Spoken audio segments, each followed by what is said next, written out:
Did you know a guy who cracked his neck every minute, like blinking or breathing? In class.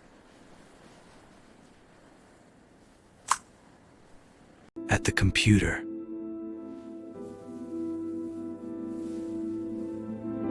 During conversations, without even noticing. Years passed, and those cracks became part of how he moved. One evening at a friend's house. But this time, something went wrong. At first, his friend thought he was joking.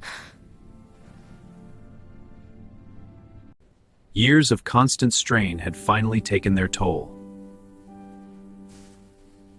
He could still live, but his neck would stay like this forever.